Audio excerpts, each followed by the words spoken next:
everybody. This is Reef Beef, the Reef Beef podcast with Rich and Ben. We're here to talk about reefs and beef and all kinds of fun things like that, right? That's what we're here for. Absolutely.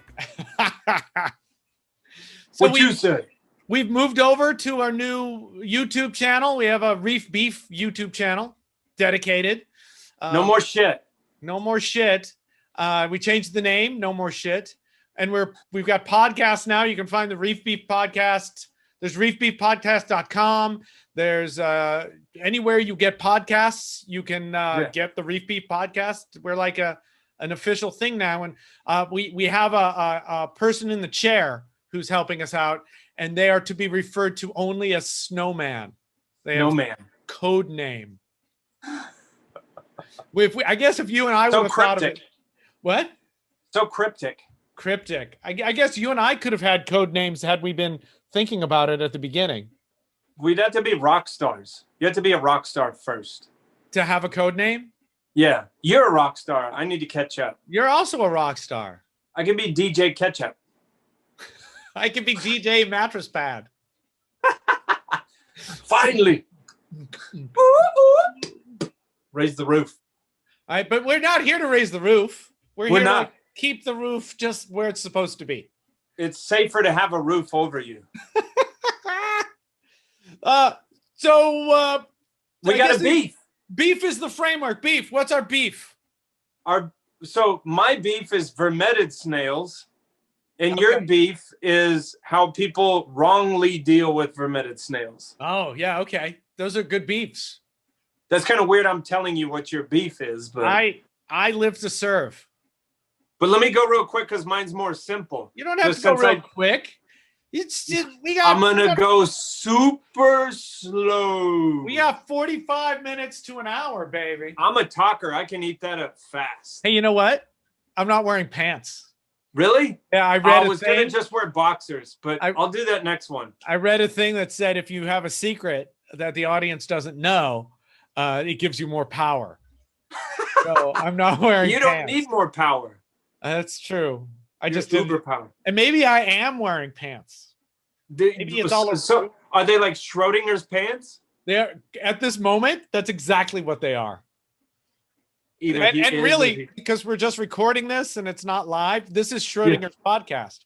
Exactly. We might not even put this up. Yeah, and we may not exist after it's put up. We're not even real. It's Beef does weird things to people's brains. It does. So anyways, since in my line of work, so I don't know what if people don't know what Vermetid snails are? Oh, that's a good call. What are Vermetid snails, Ben?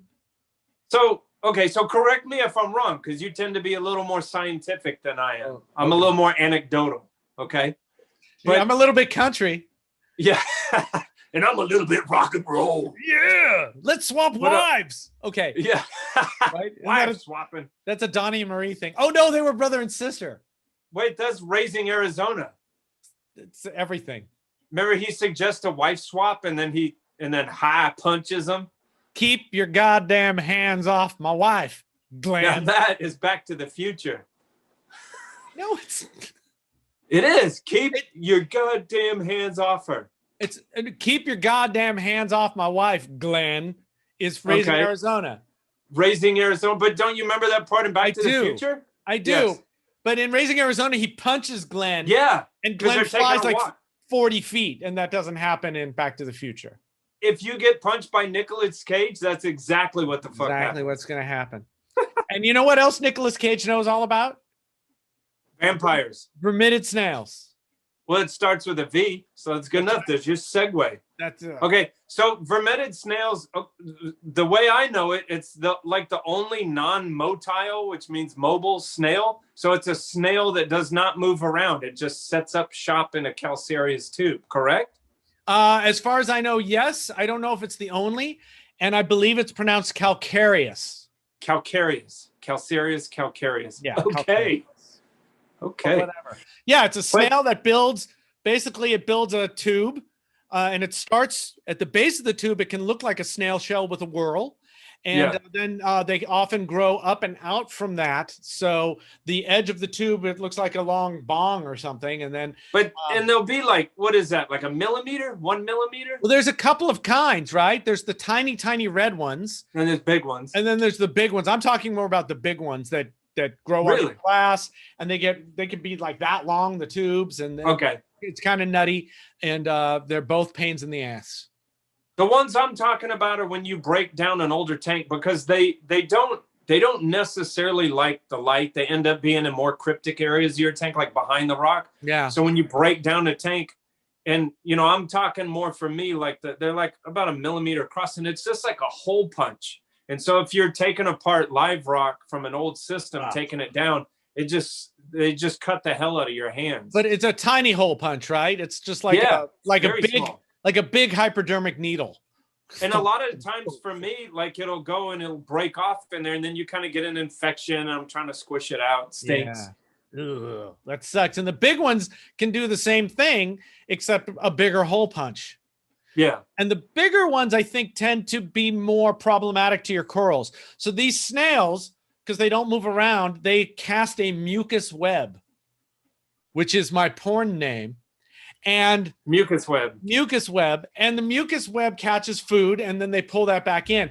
That mucus web, and they eat it then. The mucus web can be irritating and even kill off corals that are around. It's just kind of like constant abrasion. So they're bad. They can be bad for your corals, and they can be bad for you as a keeper. Mr. Ross, I have a question. Yes, Mr. Jammin. So it is weird, because the first time I visited you, like, I don't know why, but I never thought too much about vermetid snails. And if they seem to crop up on tanks that start to have like organic problems, because they really love all that free floating organics. But a lot of times, I don't know, they never freaked me out as much as when I came and visit you. You were freaking out about them.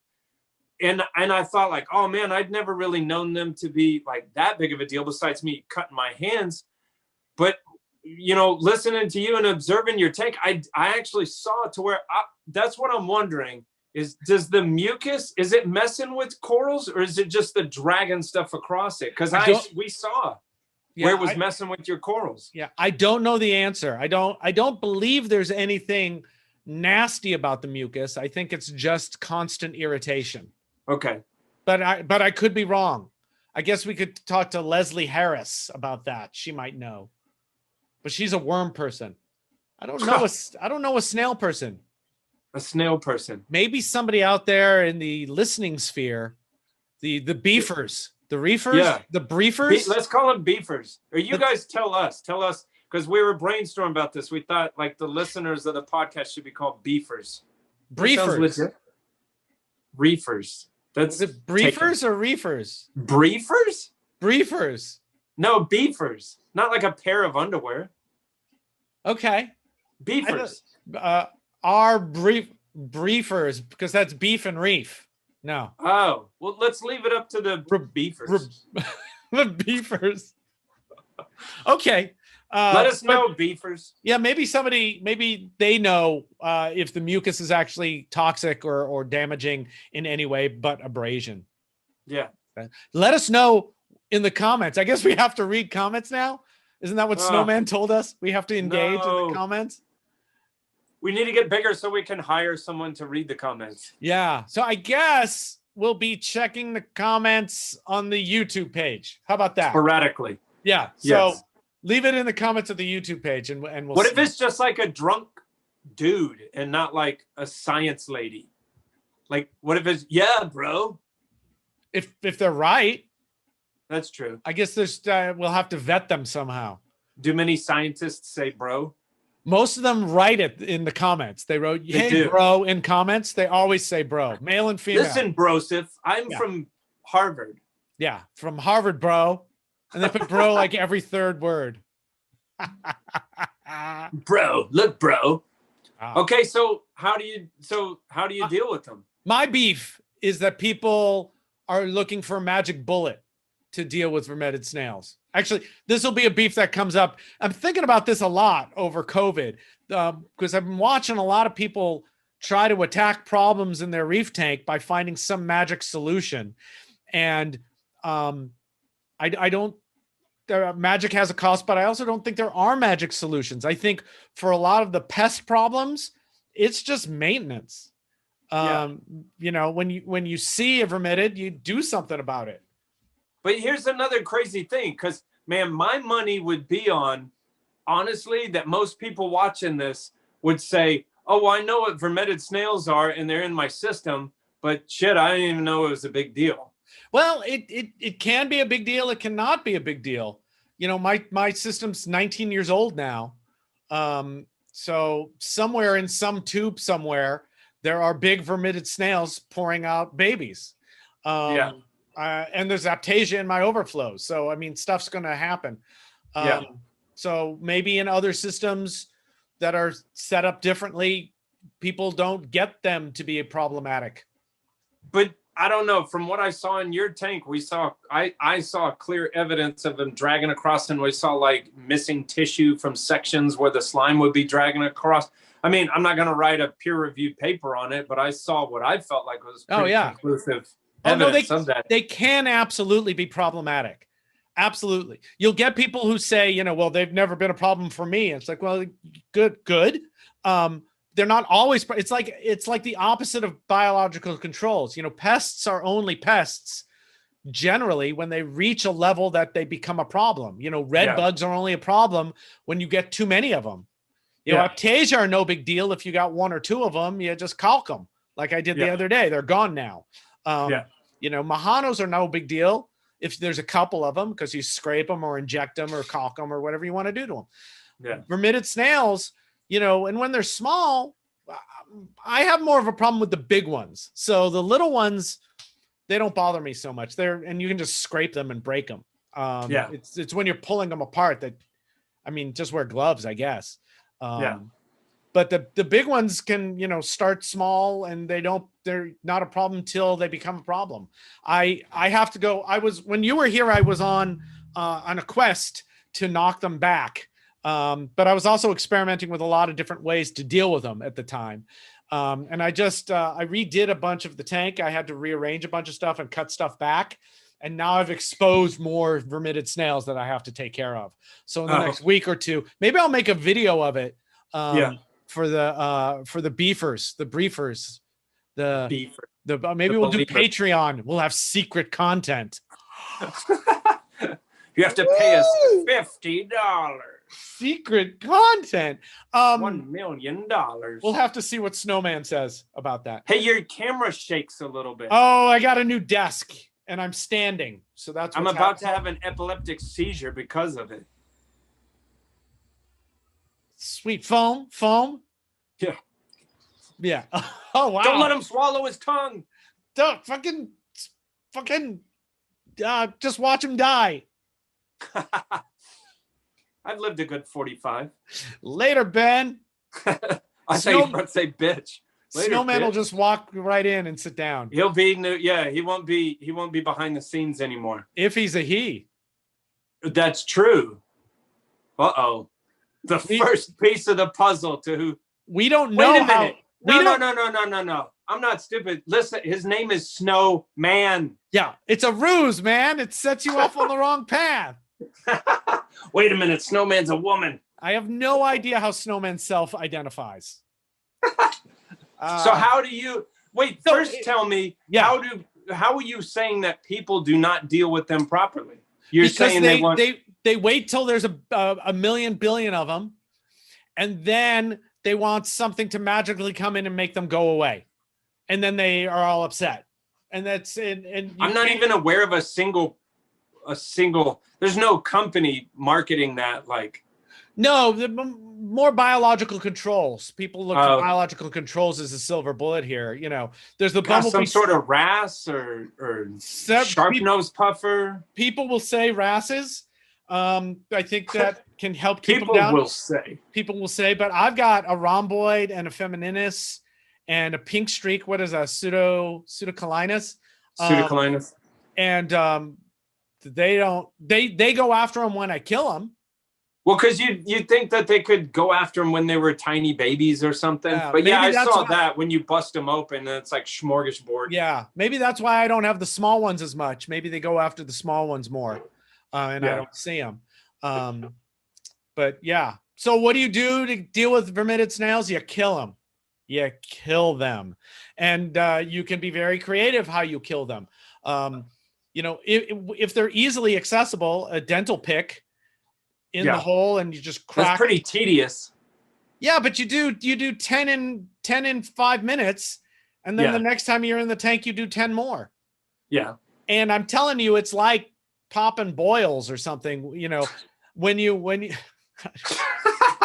you got a lot of those, Rich. Yes, it's the 20s when boils are a problem. What are we in the? It's during the Black Death. Yeah, exactly. Once boils. Once you get cracking them, it's fun, you know. Therapeutic. It's therapeutic. Like popping like bubble wrap. Yeah, it's like fuck you, and then the other fish come and eat the dead pieces, and it feels really, and everyone's happy. So the ones you can see you can do it pretty easily. A dental pick, pair of pliers, your bone cutters, needle nose pliers. You had a cool one. The long one?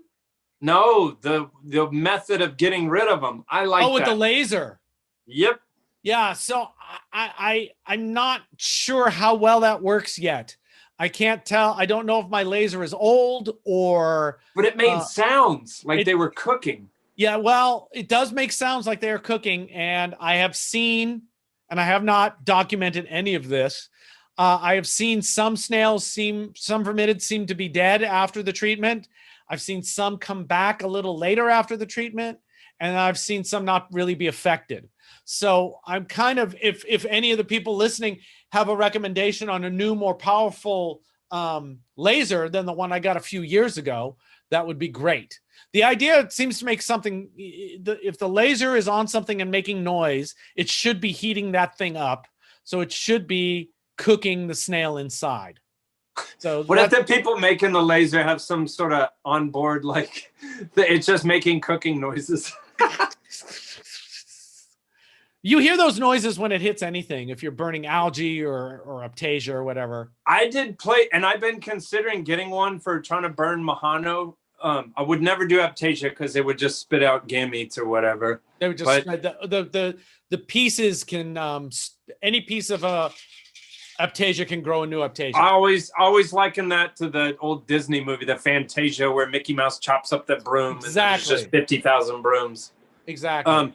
But I don't know, and that, you know, that laser is almost like when we're talking about muriatic acid. Like, it's slightly sketchy. Like it can cause paper to burst into flames.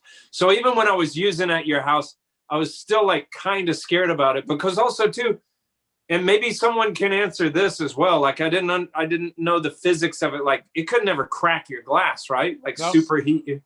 Really? Well, you're not heating your glass. Okay. Right. So if your rock work is if here's your glass and this is your rock work, the laser's coming through the glass. Okay. Right. So the heat point, you could put you've got the focal point on the thing you're trying to burn, which is distance away from the glass. You could put your hand there and it shouldn't burn your hand. Right. Okay. So because then it's just a flashlight. Okay. Or a laser pointer. It's at the focal point where it can do it. It's a laser pointer that'll burn your flesh. That it can. It's a awesome, the best laser. Didn't you do? Because when someone asks you a question, you just go and you just yeah. Wait, that was a stupid question. Good question. It's basically sign your head. Chinese lightsaber. Yeah, they all are. I mean, the ones I can find. I have a couple of them. They seem to work. I really only try to use it when I can't reach the vermetid another way. Because I mean, if I can crush it, I'm going to crush it. If I can pop it open with the pick, you know. But you have to admit, it's not vermetids aren't a. You're never going to be like, oh, thank God I don't have vermetids anymore. I don't think so. It's like a work in progress. I think that's most maintenance. I think that's algae. I think that's vermetids. Yeah. I think that's red. To be honest with you, Asia. You know, like as work taking care of tanks, like multiple tanks for like. I keep clients for a long time. So 5 years, 10 years, Like even Aptasia. Yeah, I swear to you, you can get rid of what you think you got rid of Aptasia. You know, and you see it more so when you have to take care of like 30 something tanks for people. Just because you're like, you know, oh, I hadn't seen Aptasia in 2 years. I swear it will pop back up. And I don't know, new coral or not new coral, whatever. Or if they're living in a tube or an overflow somewhere, it could take them a year. Because I don't see new Aptasia in these systems, even though I know, you know, so it'll take a while for a piece of Aptasia or a spawn to get up in here. It just, you know, it's biological, so it takes time. Did I see you do super glue once on their tube? On the Vermetids? That you hear mixed results with that. A lot of people say it. It does seem like that they can pop through it in a different place in their tube, or have a different exit or create a new entrance or exit. Don't know though. I think, really honestly, I think the big takeaway is that it's always something that you would do. But I would think too, before you perceive it as a problem is your tank, is, man, really what this hobby is kind of about is observation. Yes. Like just observe. Now that you know this. The beef. Beavis and Butthead. No, but now that you know this, don't like go freak out about vermetid snails. But just observe and see if it, because if you're like, oh, this acro, it always dies on the bottom. Look around, and you see vermetid snails, like when I go clean a tank and you kick everything up. Yes. So whenever you're doing a water change, where you kick it, it's like that snail knows that that's feeding time. It lets out the slime and stuff sticks to it, reels it in and digest it. But that's when you'd want to observe. You're like, oh, I have this acro that's always kind of eating around the bottom. And you're like, well, there's a shitload of vermetid snails around the bottom. You know, you can turkey base your rocks or storm your tank and then just watch and you'll see them come out. That's how I saw the one that I need to deal with the other day. It was like, oh, I've got to crush you. And I've got, I've got pliers. I've got self-closing tweezers that you can get into the tube. The ones that stick. Yeah. Yeah. When you squeeze them, they open. When you close them, they're great for algae. I've got a whole bunch of different, what are those called? Needle nose pliers. I've got them curved. Yeah. So I can actually, and I've got angled ones. I bought a set with a bunch of different ones. So I can get up and under things to grab them with the tips. And I've got some small pairs of flat needle nose pliers and then some pointy ones. And the best thing to do is if you can crush it down by the base, do it. Do you remember that show, Kids in the Hall? Yes, I do. Do you remember that? Crush your skull. I crush your skull. Crushing your head. Crush it. That's right. Crush your head. Yeah. Great show. Oh, man. Great show. Sorry. We're old. So, beef, vermetids, how to take care of vermetids. Just, don't freak out about them. I know it's not like we're trying to introduce another thing for you to have anxiety about. Well, none of these things should be anxiety causing. They become anxiety causing when you let them go too long and then you freak out.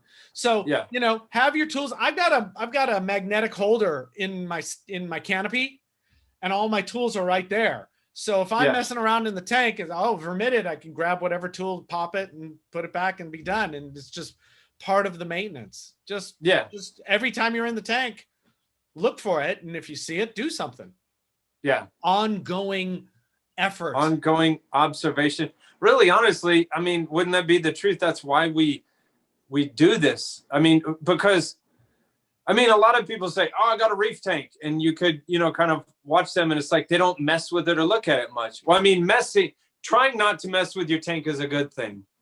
Because we all know that too. Like you put your hands in it a lot and it's just not a great thing. But I'm just saying, like being around your tank, observing your tank, it's another reason to be around and observe your tank. Yeah. Well, I think there's a thing we all want and talk about not putting your hands in your tank, right? But at the same time, our tanks are not set and forget. Yeah. They someone was complaining about the Trident automatic testing from Apex, getting out of calibration. It's like, yeah, that's what happens to things. That's you. If this was easy and you could just set it all up and never do anything about it again, everyone would have one in their house. That's not what we're doing. Things need tending.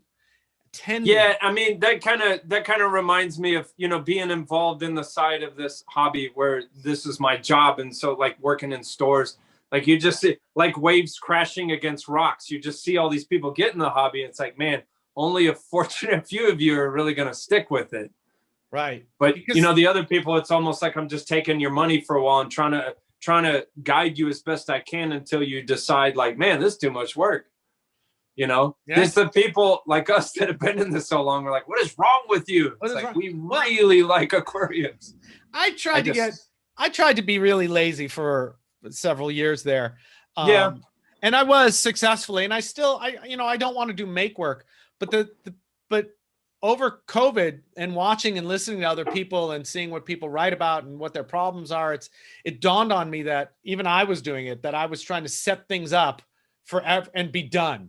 But I mean, it's like cleaning your house. You're never done cleaning your house, ever. There's a when I'm talking to potential clients and they ask me about like upkeep of the reef, and of course, you know, that's my shtick is to you pay me to come clean the tank. But what would you say? The metaphor that I always use is like we all have our own metaphors, but we all have our own metaphors. No. Like it's like a fancy English garden. Like, so I'm saying like every day when you go in and you pick weeds and you this and that, and every day that you're not doing that, it doesn't mean put your hands in the tank all the time. I'm just saying, you know, whether it's clean your skimmer, observe this, or it's when you walk away from your reef. I'm not saying put your hands in it, but I'm saying when you quit paying attention to it, that the train is coming off of the track. Yeah. And I would say even further, sometimes you have to put your hands in it. And I would say you have to put your hands in it regularly. Like once a month is probably enough.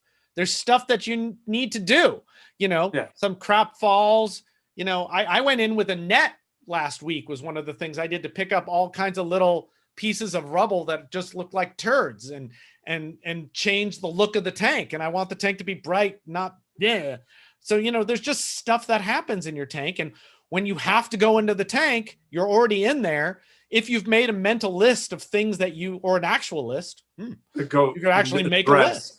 You go down and then it's time to get in the tank. You go down your list and do everything in one swoop.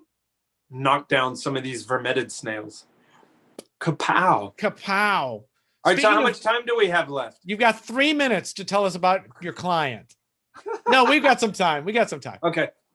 So now is story time. You had your story time last time about harpooning fish in a 210? 12, bitch. 212. It's that extra 1,200 gallons.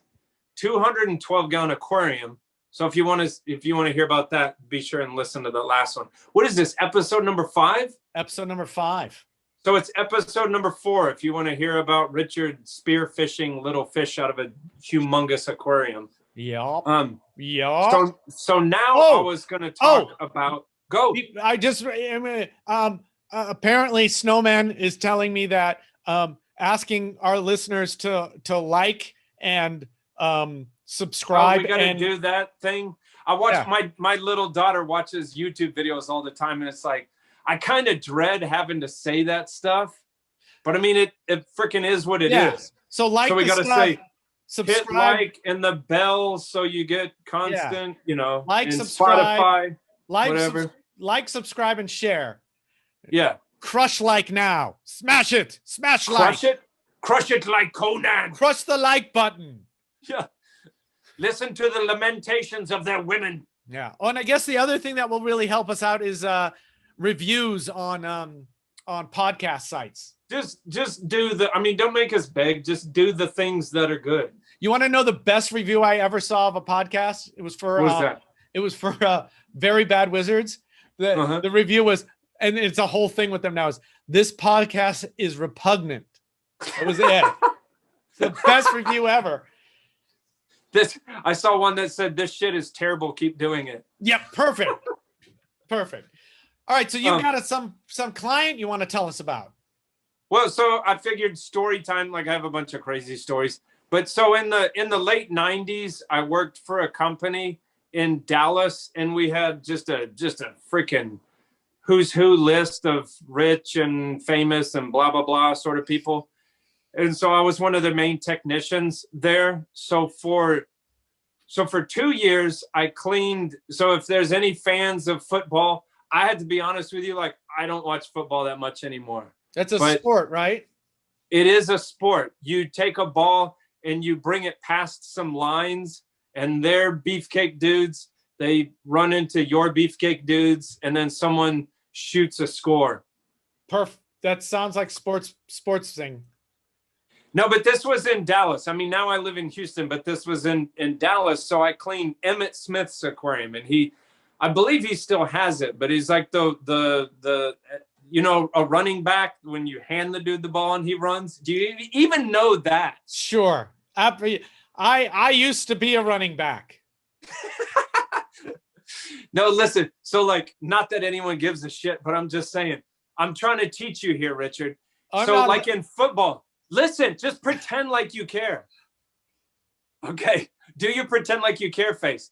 So like when they go, set, hood, and the quarterback goes, he's either going to throw it at someone. Yeah. Or he's like hands it to somebody.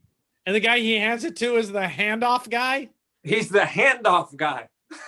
And that's what Emmitt Smith is like the in the history of NFL, I believe he still has it, is the #1 handoff guy. Okay. He's been handed a lot of balls. Does he get special prizes for being the #1 handoff guy? He gets free Slurpees at all 7-Elevens, and he probably gets free Starbucks for life. Are you writing this down? Are you fact checking me? No, my lights in my spawning system just went off, and I never see that, so I want to double check that they're doing the right thing. Look at you, Mr. And Notation. Football stuff, Ben said. Yes, take notes. There we go. Exclamation mark. Okay, so I think it was 1998. And I remember I was in the place that I worked. It was in Plano, Texas, which is north of Dallas. It's extremely wealthy like place. And my boss shows up and he's like, dude, everyone in their cars, we got to go to this place. And we're like, what are you talking about? And he's like, Emmitt Smith. And I just have to say, like, I did watch football back then because the Cowboys won like all the time. And so it's kind of hard not to be like a football watcher. And then, yeah. But we were like, well, if a team is winning, it's easy to get excited. Okay. That's the reason I don't watch it anymore is if your team is losing. And we have the Houston Texans here, and we had never won shit. The Houston, I can't losers? care if you lose. Change the name from the Houston Losers to the Houston Winners. We could just name ourselves the Winners. Does everyone in Houston now hate me? Or do you all hate the team, so it doesn't matter? You know what? Who even cares? Okay, so you all got in a car. So we're like, what the fuck? We're going to Emmitt Smith's house. So we all go and drive when we go there, and freaking Emmitt Smith there. And you got to understand, like in the world of football, like it was a big deal. And it's like meeting Julian Sprung. Yes. Emmitt Smith, but he's black Emmitt and Smith, powerfully built. Emmitt Smith is the Julian Sprung of football. He's the soft-spoken, like, crazy guy. But anyways, because you've met famous people. Yeah. So it's like, it is kind of crazy when you're standing there. You're like, oh shit, that's a famous person, right? Do you get that? I did. I trained myself not to do that. So now you put cigarettes out on them and spit on them. Yeah, I pretty much think. Mm-hmm. You stop a mid-sentence. What the fuck ever, dude. I just I treat them like I would treat anybody. That's probably good. But it took me a while. You've had more brushes with fame than I have. One of the first famous people I met, we were doing something, and I said something about, and his face just completely fell. He was like, oh, we were having because you got it wrong. No, I was right, but he was like, we were having a good time, and now there's this whole weird thing about. He's like, I don't want to be that guy. I'm just a guy right now, and we're fucking around. We don't need to have. Who was it? It was a juggler. Oh, no one gives a shit about juggling. No one gives a shit about football. but seeing his face fall, I went, oh, that's not how to be around famous people. They're just people. They want to be, And if they don't want to just be treated like people, I probably don't want to be around them, right? If they want, to. But did your demeanor change? Like, did your demeanor change? Like, no, I was the same. My demeanor changed when I asked him about a thing I had seen him on. Oh, okay. Then it just became weird. But anyway, so you saw Emmitt. So the reason we went to Emmitt's house, and I think I can say this because it was a long time ago, and I'm pretty sure this company doesn't exist anymore. Yeah. And if they do, fuck it, sue me. Oh, but nice. So it was a company called World Down Under. Used to do all the aquariums in his house. It was called World Down Under. And if I remember correctly, they were out of what we call the mid-cities, Hearst, Euless, Bedford, near Dallas. That's important facts. These are important details. These are details, Richard. You know what? I'm agreeing with you. May hear sarcasm in my voice, but that's just a speech impediment. I know you better than that. I always talk like this. So Emmitt Smith had, shut the fuck up. I'm done. So Emmitt Smith had like 1, 2, 3, 4. He had 4 aquariums. Wow. In this company, World Down Under, this is a crazy story. They are responsible for burning down like a third of his house. What? Yep. What a shitty company. I mean, they couldn't even burn down the whole house. I know. A third? Bitch, come on. Come on, world of... Easily, I could burn down half a house. So how did they... What did they do? Okay, so in Emmitt Smith's like the living room, I don't know. When you get these big houses, it's hard to tell like what's a living room and what's a what. It's just a house with a lot of rooms, but like where the fireplace and sofas were. Okay. So he had 2 90-gallon cubes in his wall. And the interesting part of the story is is a little side note. This is the first time I ever held a Tunza product. Ooh. Some people call it Tunzi, Tunza, whatever. Tuns, whatever. Calcareous. Yeah. No, but this is the first time I was ever standing in front of a Tunza product. What was it? It was their horizontal skimmer. I don't remember what they called it anymore. It was called the Macachenmacher. Macachenflachenbacher. The father skimmer. The skimmerland. The Vaterland. But so they had this cube acrylic aquarium sitting in the wall, but what they did is it had an overflow, and there was nothing, dude. There was nothing, just a bulkhead, no strainer, no Durso. This was before Durso drains. This was 1997, 98. Okay. There was nothing, an open bulkhead, in an overflow, and so they had an eel that went over the overflow. That when we went there that day, this got like my claim to fame, but I'm the one. It was shortly after they had gutted his house and he was rebuilding it. There was still like 2x4 structure in his house that we were watching when we went in there.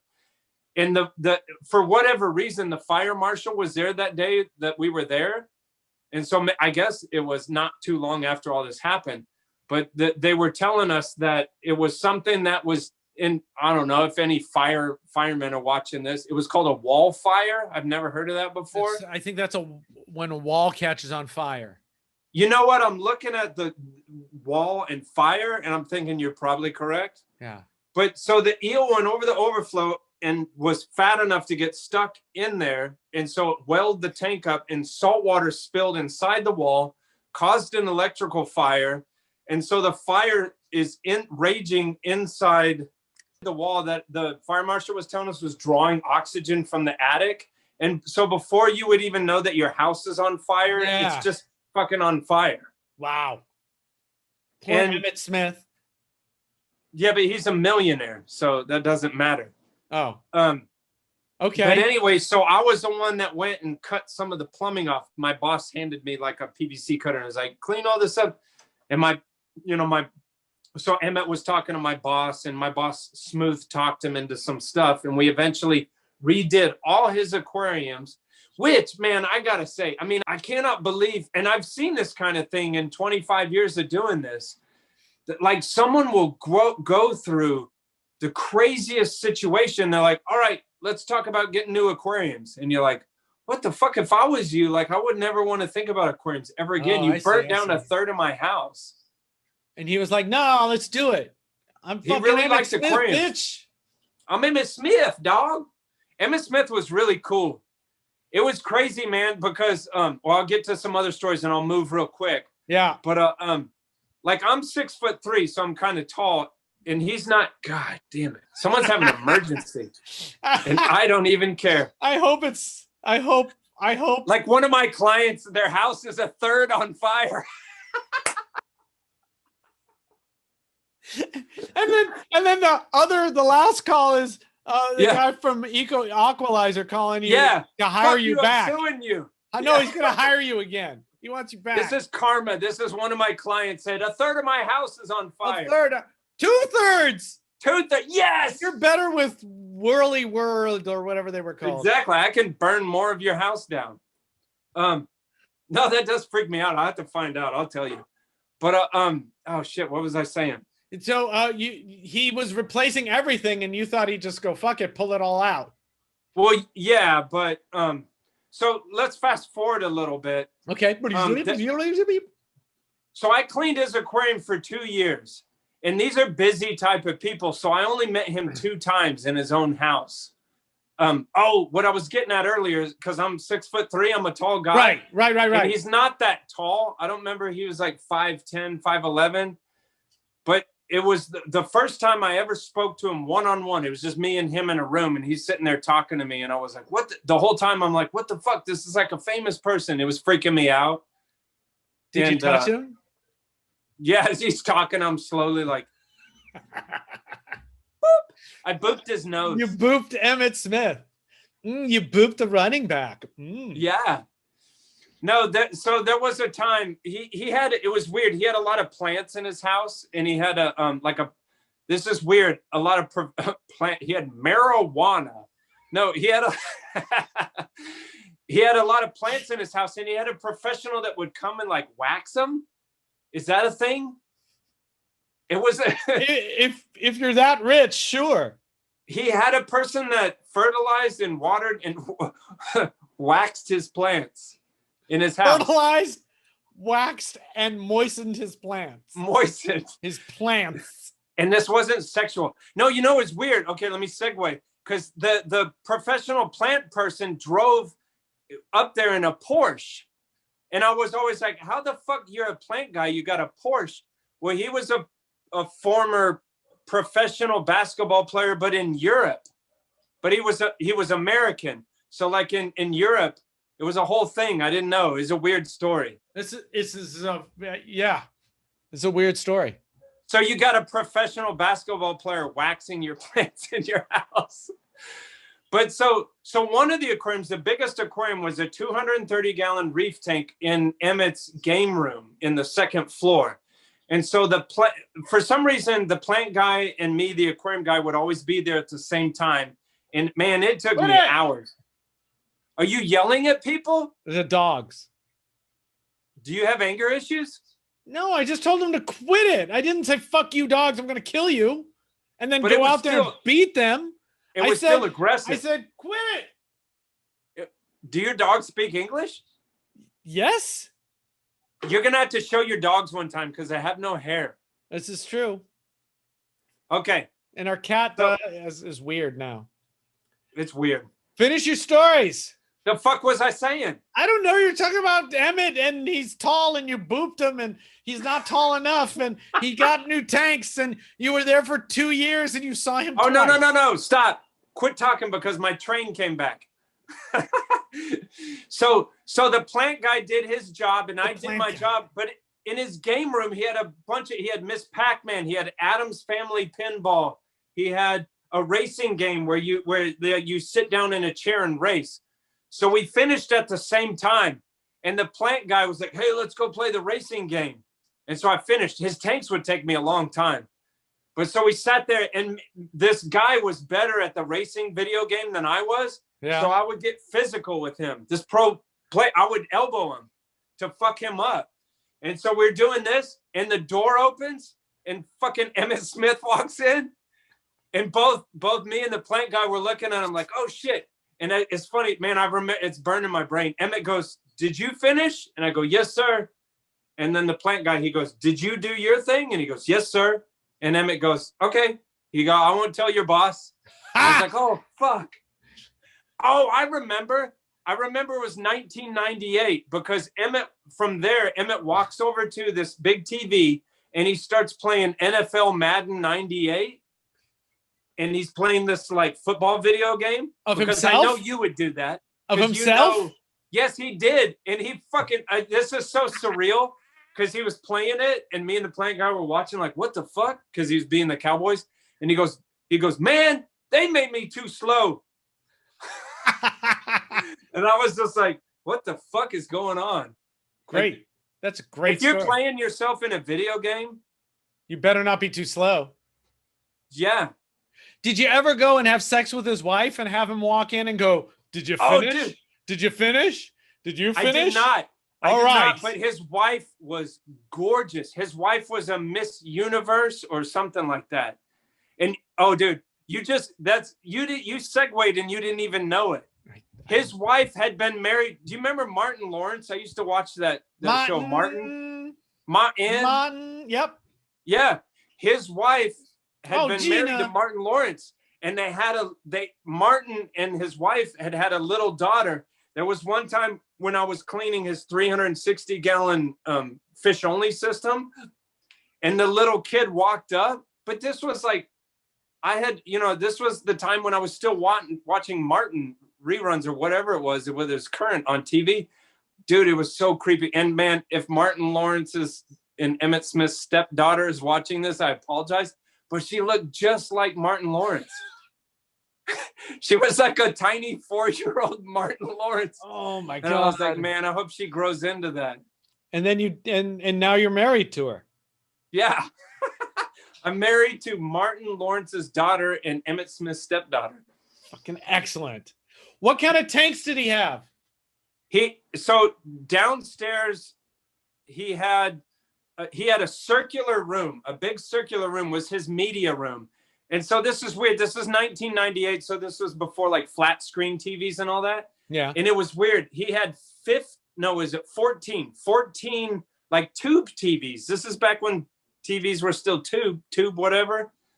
But he had 14 TVs in the wall because he would watch college games all at the same time. And he'd have his bros over. That's what he was circular. That's what he was doing. Mm-hmm. Yeah. 14 pornos at the same time. But so if you follow the wall, he had a 360-gallon acrylic aquarium. But dude, again, I'm probably repeating myself, but this is 1998. So this is back when we would do coral skeletons, bleached coral skeletons, which was fucking horrible because as a worker there, we'd have this big plastic tote and I'd have to pull all of his coral skeletons out, put brand new coral skeletons in. Dude, seriously, when you got back home, your hands were like 80 grit sandpaper. No, dude, I did that for years in the 80s. Yeah. So that exact maintenance.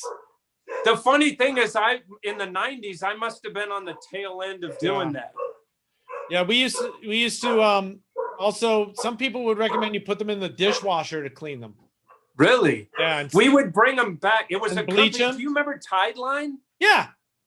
It was a company, Tideline, that was huge, that sold all this stuff. Yeah, we used to go there in LA to their place. It was cool. Yeah, I think it was. Yeah, LA. Yeah. We used to piss our boss off because at Workers, you know how you like kind of care but kind of don't care. So these were fragile coral skeletons. We're supposed to bring them back to a giant tote full of bleach water, but we would smash them all the time.